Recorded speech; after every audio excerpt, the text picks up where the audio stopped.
કેમ છો ખેડૂત મિત્રો? બનાસની ખેતી ચેનલમાં હું ગણપતભાઈ ચૌધરી તમારું સ્વાગત કરું છું.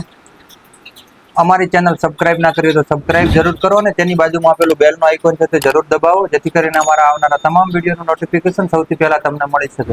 આજે તારીખ 3/9/2025. અત્યારે સરકાર શ્રી દ્વારા મગફળીના, સોયાબીન, મગ તમામ પાકોના ખેતી જણસી પાકોના ટેકાના ભાવે ખરીદી માટે ઓનલાઈન નોંધણીની શરૂઆત 1/9/2025 થી 15/9/2025 સુધી ટેકાના ભાવે ઓનલાઈન રજીસ્ટ્રેશન માટે અરજીઓ મંગાવવામાં આવી છે. હવે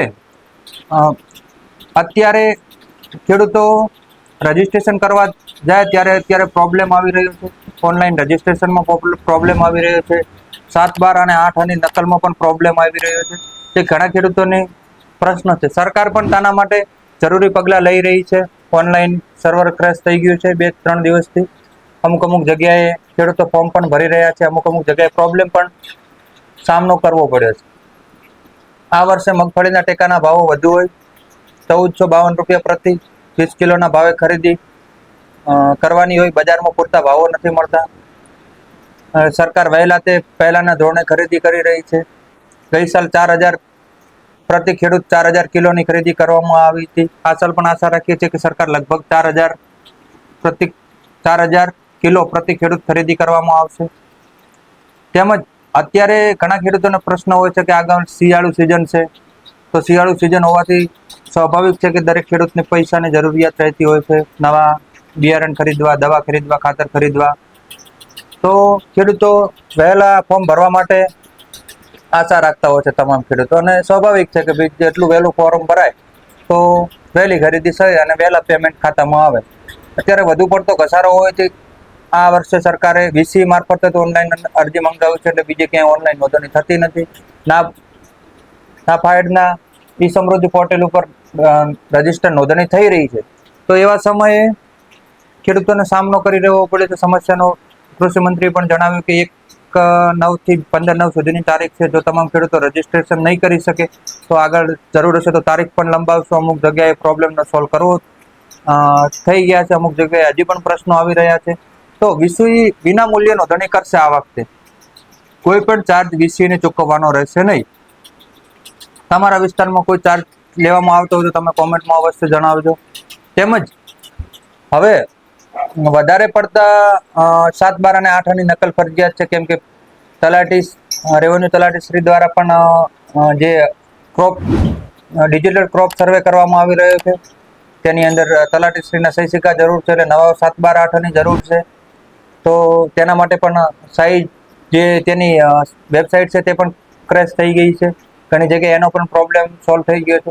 તો ખેડૂત મિત્રો આવા સમયે આ વર્ષે નવી પણ તારીખ પણ જલ્દી જાહેર કરી દીધી, કેમ કે સરકારશ્રીએ જે બીજા વચેટિયા તત્વો છે તે મગફળી ભરાવતા હોય છે, સાચા ખેડૂત સુધી લાભ નથી મળતો. એટલે એ લોકોએ આ વર્ષે ફેસ વેરિફિકેશન અથવા તો આધાર કાર્ડથી જે રજીસ્ટ્રેશન થાય છે ત્યાં ફિંગર વેરિફિકેશન પણ કરશે લાસ્ટ જતો. આવા સમયે પ્રોબ્લેમ આવતો હોય તો તમે તમારો જે કોઈ ખેડૂત વડીલ બુઝુર્ગ હોય અને ત્યાં જઈ શકે તેવી સ્થિતિ ના હોય તો તેના નોમિની તરીકે પણ તમે તેને એડ કરાવી શકો છો.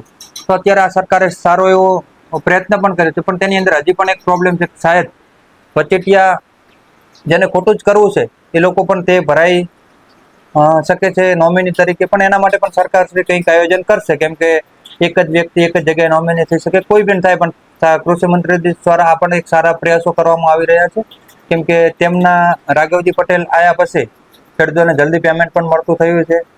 તો હજી પણ સરકાર વધુ, કેમ કે મને તો આ રિયાલિટીની ખબર છે કે ભલે કોઈ કહેતા હોય સરકારનું વખાણ કરે છે કે આવું વખાણ કરે છે. મારી બાજુમાં જ રાજસ્થાન છે.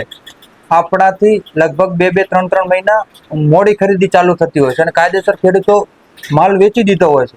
એટલે જે છે એની જગ્યાએ છે. પણ હજી પણ કૃષિ મંત્રીને વિનંતી કરીએ, સરકારને પણ વિનંતી કરીએ, અધિકારીઓને પણ વિનંતી કરી કે શક્ય હોય તેટલું ખેડૂતો જે પ્રોબ્લેમનું સોલ્વ ભોગવી રહ્યા છે તે જલ્દી સોર્ટ આઉટ કરે, કેમ કે દરેક ખેડૂતોને આશા હોય કે તેઓ જલ્દી મગફળી પાકી જવાની છે, તેને સંગ્રહ કરવાનો પણ પ્રોબ્લેમ હોય, તો તે જલ્દી વેચવા માંગતા હોય અને જલ્દી પેમેન્ટ આવે તો આગામી સિઝનનું વાવેતર પણ કરી શકે. તો લગભગ ગઈકાલના વાતના પ્રશ્નોનું સોલ્યુશન પણ મળ્યું છે અને આગળ અમુક જગ્યાએ પ્રોબ્લેમ પણ આવતો હોય છે. તો સહકાર વીસી મિત્રોને પણ આપણે રિક્વેસ્ટ કરીએ કે અત્યારે ખેડૂતોની પડખે ઉભા રહીને ખેડૂતોને સહકાર આપે. કૃષિ મંત્રીશ્રીએ પણ જણાવ્યું છે, એટલે લગભગ તારીખ પણ આગળ વધારવામાં આવશે. તો ખેડૂત મિત્રો એ પણ ચિંતા કરવાની કોઈ જરૂર નથી. તો બીજો પણ કોઈ બી પ્રશ્ન હોય તો તમે કોમેન્ટમાં અવશ્ય જણાવજો. જે પણ કોમેન્ટ આવતી હોય અમે અમારી ધ્યાનમાં લેતા જોઈએ છીએ. રિપ્લાય આપવાનું ટાળીએ છીએ, કેમ કે કેટલા રિપ્લાય આપવા એ પણ શક્ય નથી હોતું. અમારી બનાસની ખેતી ચેનલને સબસ્ક્રાઇબ ના કરી હોય તો સબસ્ક્રાઇબ જરૂર કરજો, અને તેની બાજુમાં આપેલું બેલનું આઇકોન પણ દબાવજો, જેથી કરીને અમારા તમામ ખેતીલક્ષી વિડીયોનું નોટિફિકેશન સૌથી પહેલા તમને મળી શકે. તો હવે જે પ્રશ્ન હતો ખેડૂતોનો કે કિલ્લાવાળું, તો લગભગ સરકાર ગઈ સાલ ખરીદી કરી હતી એટલી જ ખરીદી કરશે.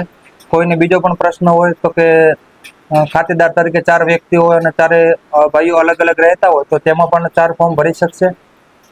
અને ઓનલાઈન 7/12/8 નું સર્વર પણ લગભગ આવતીકાલથી કે આજથી રાબેતા મુજબ ચાલુ થઈ જશે. કોઈક જગ્યાએ જ પ્રોબ્લેમ સોલ્વ કરવો પડશે, બધી જગ્યાએ પ્રશ્ન નથી આવતો. તો આશા રાખીએ છીએ ખેડૂત મિત્રો કે તમે પણ જલ્દીથી ફોર્મ ભરી લેજો.